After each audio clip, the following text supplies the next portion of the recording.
Hello, everything alright? My name is Tamiris. I've been working with SEO for the past decade, and today I'll be discussing with you about how you can hire an SEO person. So what are the most common mistakes so you can avoid them, and what are the main criteria that you need to evaluate so you can make a good decision. So the topics that we'll be covering today are what's my experience after hiring over 30 SEO people, in-house, freelancer or agency, green flags and also red flags on SEO professionals / agencies. What are the credentials you want this person or this agency to have? Interview questions and also technical case study so you can know what are the skills that you want to be looking for when you are hiring this person or agency.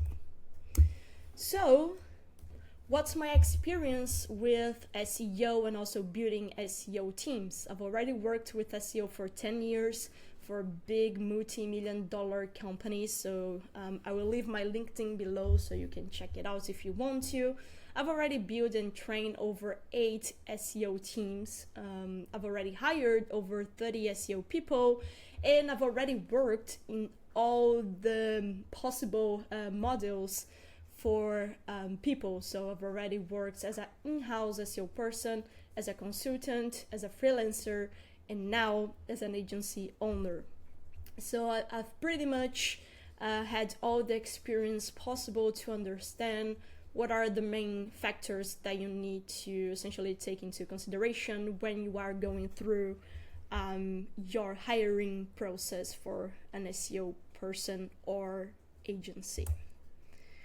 Alright, so now we can progress to in-house, freelancer or agency. So this is one of the most common first questions that people might have when they are looking for hiring a person, especially if you are an SMB business, a startup. It is quite challenging to understand if you want to have this person in-house, if you want to hire a freelancer or an agency. So I'll go through the pros and cons of each one of these models so you can understand which one makes more sense to you. So in-house, usually the pricing is, I would say, medium to high. So the pros are fully allocated on your project. So essentially when you hire a person, of course, if you hire them full-time, they will be at least in theory 100% focused on your project, and this can definitely be a big pro for you. So another pro can be they could be trained to follow your exact SOPs and frameworks. So this is quite interesting when you already know what you want, essentially. So for instance, if you already have an SEO manager or an SEO senior person, then essentially to hire another person that can help with execution when you already know what are the main processes that you want to follow, the main deliverables that you want from this person, and also the goals that you want to achieve with your SEO initiatives, then it is quite interesting to hire an in-house person that can help this SEO manager or SEO senior person to essentially execute faster. The cons are usually this person costs at least $4,000 per month, even if you hire them overseas. So it is quite challenging to hire a full-time SEO person with good skills for less than, I would say, $50,000 per year or so. And usually they need substantial training.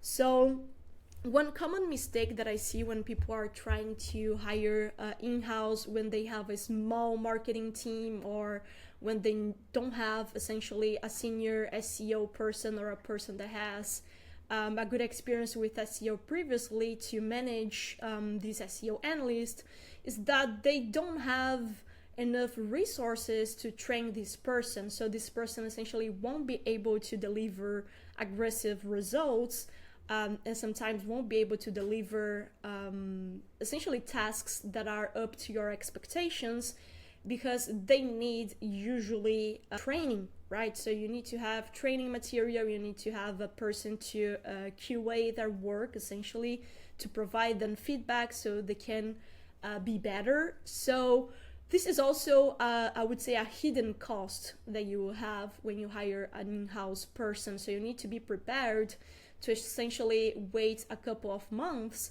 for this person to be onboarded. And also you need to understand that you need to provide them some guidance regarding how they can execute their work. Then we go for freelancer and consultant. The price varies a lot between freelancers and consultants. It can be very cheap and it can be very expensive, but usually it is around like a low to mid pricing, right? So the pros, it is fairly fast to hire a freelancer or a consultant.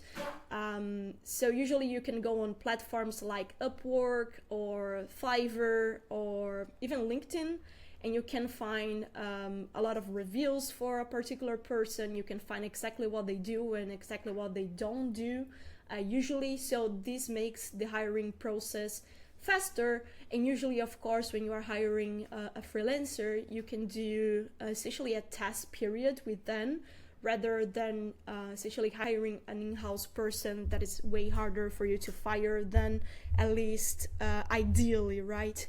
So it could be faster to hire them. You could hire them for a part-time role. So this is also an interesting thing if you don't have a lot of demand for SEO work at a particular moment. So this can be interesting if you are just starting off with SEO, or if SEO is not your primary acquisition channel. It could be interesting to have the possibility of essentially hiring a part-time person. And then the final pro, as I said, it could be cheaper, but not always. This is one very important observation that I will do, because as anything in life, if you want to hire a cheaper person, you will most likely not have the best quality.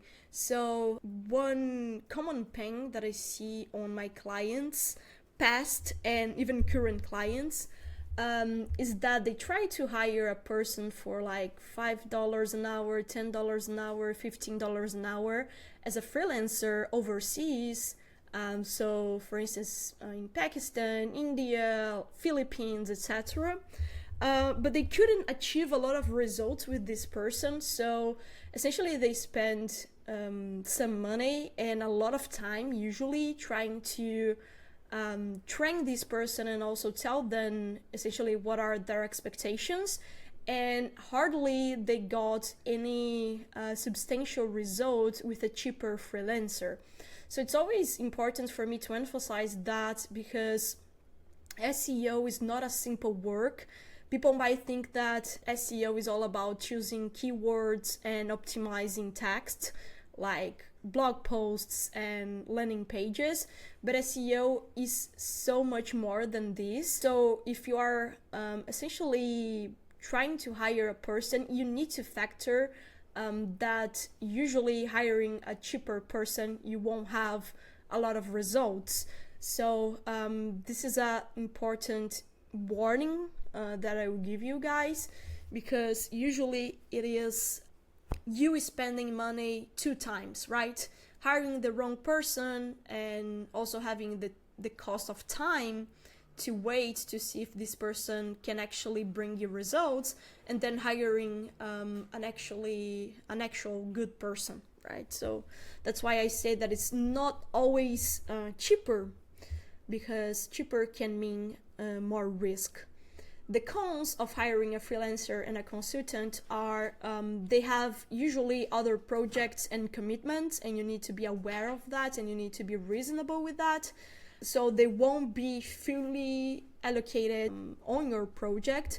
They might have 10, 20 hours per week to spend on your project, but they won't be a full-time employee, and you need to be aware of that. And usually they are more specialized on just one or two areas. So SEO is a multi-area / multidisciplinary channel. So essentially for SEO, we have a lot of variations and different sub areas that you can focus on, such as SEO on page, SEO off page, technical SEO, content SEO, user experience SEO, etc. You have at least like 6 to 8 different areas, and hardly you will be able to hire a freelancer that is specialized on all of these areas. And usually when they are, it will cost them a lot of time and therefore more money to be able to execute a full strategy by themselves. So you might think that is somewhat cheaper to hire them, but if you need to hire 40 hours per week, then it might be the same cost as hiring an in-house person or an agency. And then finally we go for agency. So what can you expect? Usually it's mid to high pricing, somewhat similar to in-house, I would say. So an agency is on average $1,500 to $4,000 per month, which is somewhat in line with hiring a person in-house. So what are the pros? So they have their own tools and frameworks. So this is especially convenient if you don't have a full marketing team. So they can already bring full stack, SOPs, frameworks, and expertise to your business without you having to hire 2 to 3 people to do the work. So in comparison, the ROI is more positive than hiring a full team if you are just starting off with your SEO operations. Usually they have more senior people or a full team. So it can be very convenient. Again, if you don't have a full team in-house, you can hire an agency that has specialists on each one of the areas that I just mentioned, like SEO on page, content, copywriting, technical SEO, link building, etc. So usually they already have at least 3 to 5 different people that can help with different areas, and they are experts on their own field or sub SEO area, essentially. And of course, usually they have more senior people in-house than you essentially hiring a freelancer or a consultant. Low to zero need for training is a big pro. So when you get an agency, you are already getting a solution rather than getting a person. So usually they already have their own, as I said previously, frameworks, tools, etc. So they will hardly need training from you. So you could have one marketing manager that could essentially interface with the agency, and that's enough for the agency to have enough context to essentially be able to deliver you interesting results or higher quality deliverables. So this is especially important if you don't have a lot of time or a lot of resources, especially human resources, in place in your company. And it could also be interesting for you to start off already with a good base in place. So instead of taking 3 to 4 months for an in-house person or a freelancer to be fully onboarded, an agency could start to actually deliver you good tasks/deliverables in like 30 to 40 days, right? So the cons, usually more expensive than a freelancer. That's a true fact. You will hardly pay less than $1,500 on a good agency, so you need to factor that into your costs and essentially understand if the ROI is positive for your current context. Also, they have more projects than essentially an in-house person, of course. So they are dealing with a couple of different clients. It's not just your website, your project. And usually they are a bit more rigid than a freelancer or a consultant. So it could be something good or something bad depending on your specific context, right? It could be good because if you don't have your own framework, processes, tools, etc. in place, then you do want something more rigid because you want predictability, right? So with more rigid, we can interpret more predictability of what the deliverable will look like. Now, if we are talking about a company that already has their own frameworks or their own tools, then being rigid can mean something bad, because then the agency will adapt for some deliverables, and for others they might not be able to adapt, because the whole agency model has their base essentially on having their own systems. Okay, so usually an agency already has their own systems, and this is quite important for the agency to serve you something better and also to be able to scale as a business. So being more rigid can mean, if you want something very, very, very personalized, that an agency might not be the best fit for you, or that you have to pay higher prices for an agency. So there are instances that agencies are able to essentially personalize their frameworks / deliverables for your need. But usually when they are doing something very personalized, it is usually something more premium, therefore you pay higher prices. So you will hardly get an agency that will do heavy personalization for you below, I would say, $2,500, right? Cool. So what are the green flags and the red flags on SEO professionals / agencies?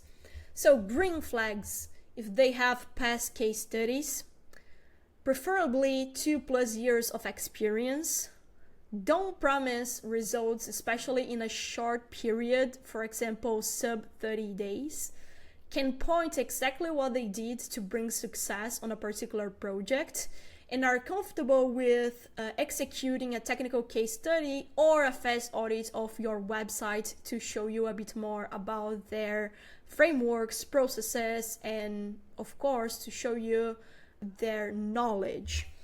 So what are the red flags? When they have 0 case studies, of course I will need to do an observation here. If you are hiring a junior person, they will most likely not have a case study or a strong case study to show you. That would be unreasonable for us to ask for them. So I'm speaking here for a person that is trying to hire a more mid to high level in terms of like career person. So most likely somewhat senior person. Then of course, if we're hiring a person that have like 3 to 5 years of experience with SEO and they have 0 case studies, that's a red flag.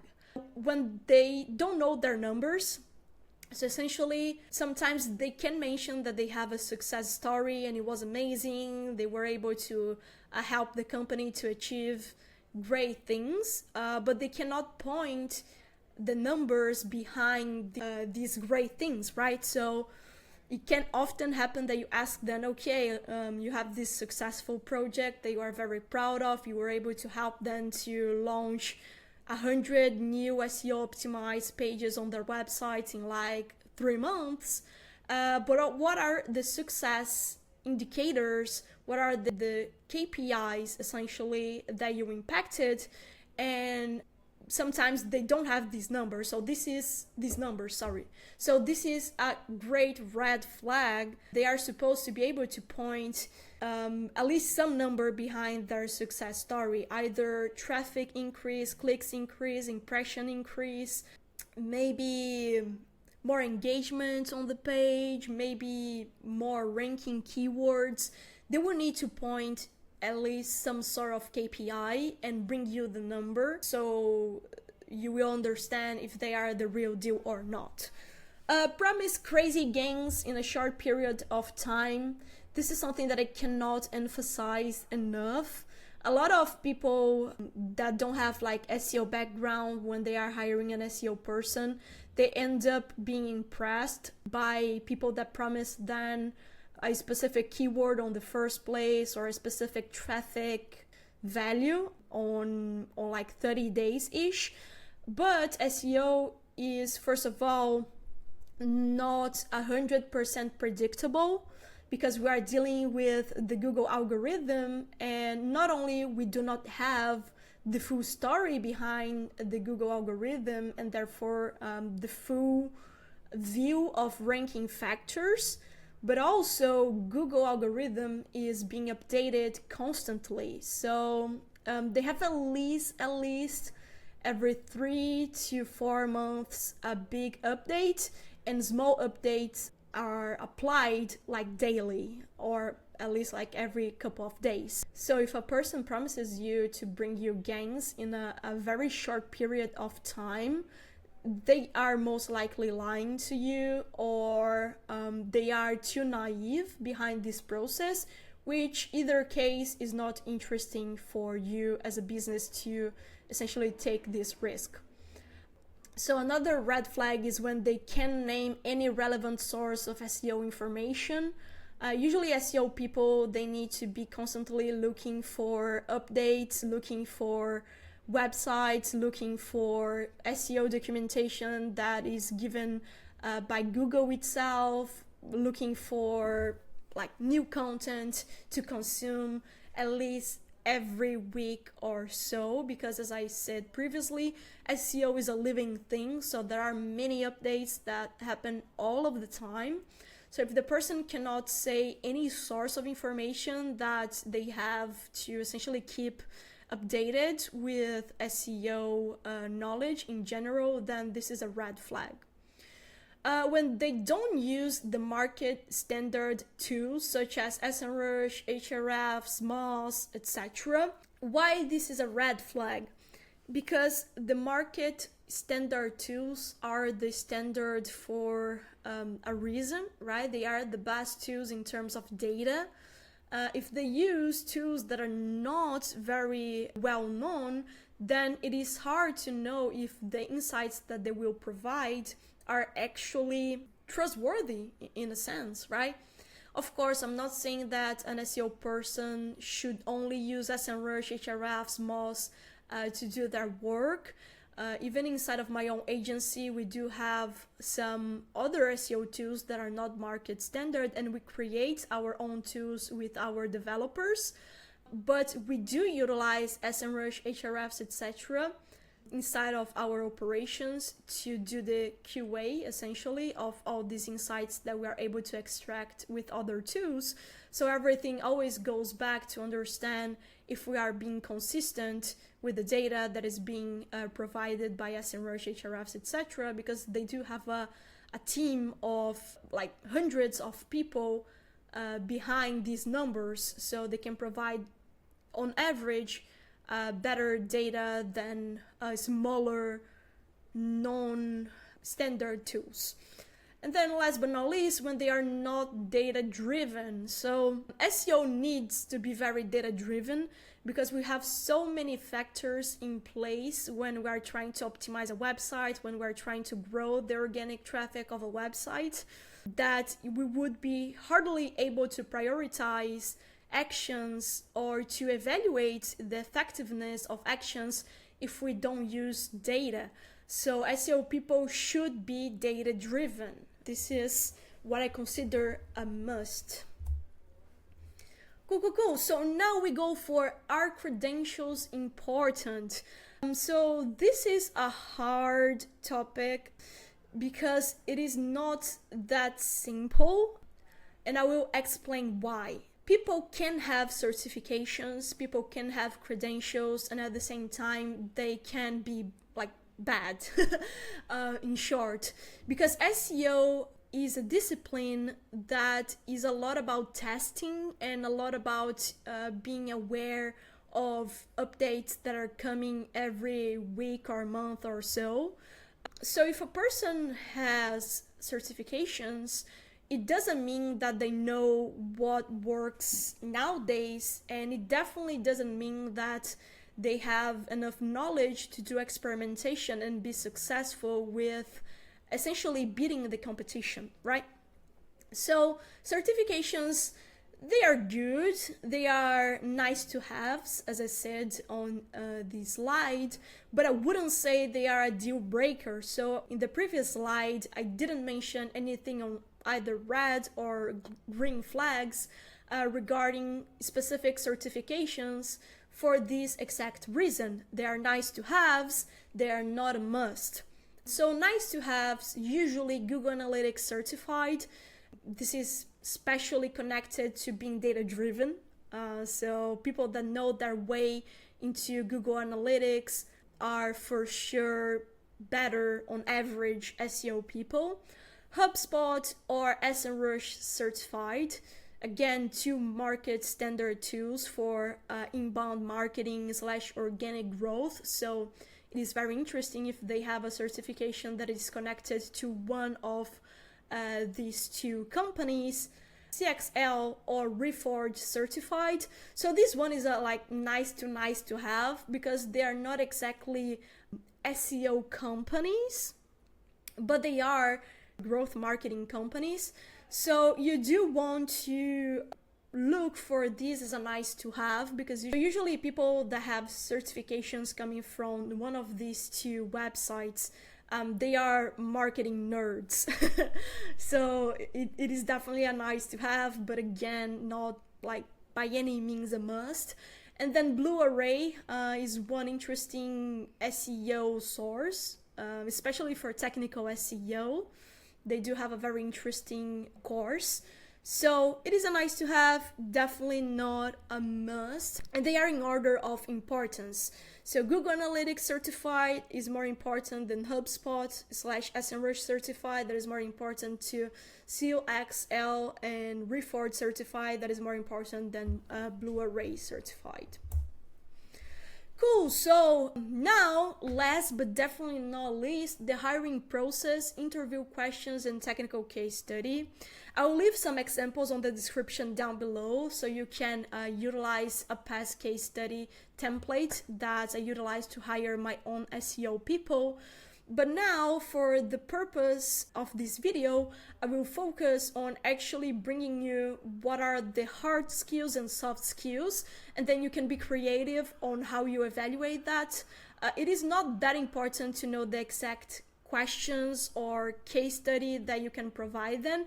It is more important for you to know what you are evaluating on the person. So you can copy down below, or you can create your own questions and case study based on evaluating the following skills. So for hard skills, we have Google Search Console and Google Analytics knowledge. This is like a must. If they don't know their way in Google Search Console and Google Analytics, that's a no-no for any SEO person. Then SEMrush or Ahrefs, again, I would say most likely a must. These are the two reference tools for all-in-one SEO work. So the person needs to know exactly how to get their way around at least on one of these tools, and preferably both of them. Screaming Frog or Sitebulb for technical SEO. If the role is more connected to content, then this is not a must, but it's definitely a nice to have. And if the role is connected to technical SEO, structured data, schema, HTML, preferably a bit of JavaScript, not a must, but very good. So again, continuing on the technical SEO side of things, structured data is a must, but again, for SEO that is connected to content, not that relevant. HTML is a must for anybody, even for content SEO people. Preferably, if it is a more technical role, to know their way with JavaScript, at least the basics. And then a must for any SEO role, to know at least the basics about how to do an SEO audit, keyword research, on-page optimization, content SEO, off-page SEO, core web vitals, and EEAT. So these are the must-haves, at least most of them are must-haves or should-haves for SEO hard skills. Then we can go for soft skills.